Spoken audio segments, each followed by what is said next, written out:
Herod, wanting to be God, he took the praise of the people in Acts chapter 12, verse 23. And immediately the angel of the Lord smote him, because he gave not God the glory. And he was eaten of worms and gave up the ghost. Here, Herod was eaten of worms. An angel of the Lord smote him. Now, we would normally just think this guy died of worms. He ate some bad meat or something. But it was an angel of the Lord that smote him.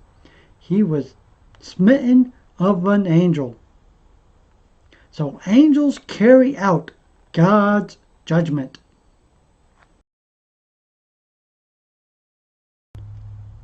Angels and the end time harvest.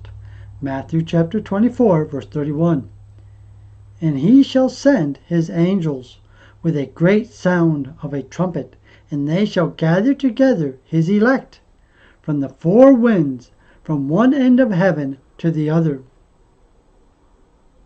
And in Matthew chapter 13, verse 39, and verse 41 and 42. The enemy that sowed them is the devil. The harvest is the end of the world, and the reapers are the angels.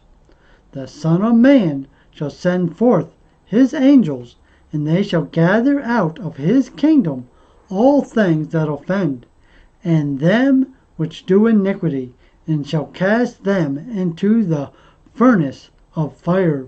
There shall be wailing and gnashing of teeth.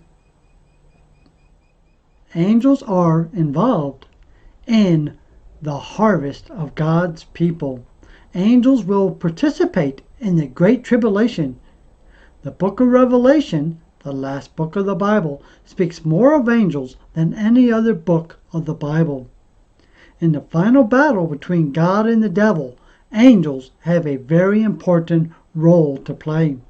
Now, angels receive saints at death. In the story of the rich man and Lazarus in Luke chapter 16, Jesus told of a beggar who died in faith. Luke chapter 16, verse 22. And it came to pass that the beggar died and was carried by the angels into Abraham's bosom. The rich man also died and was buried. Now, sometimes an angel will appear and you will not realize it. We may not always be aware of the presence of angels.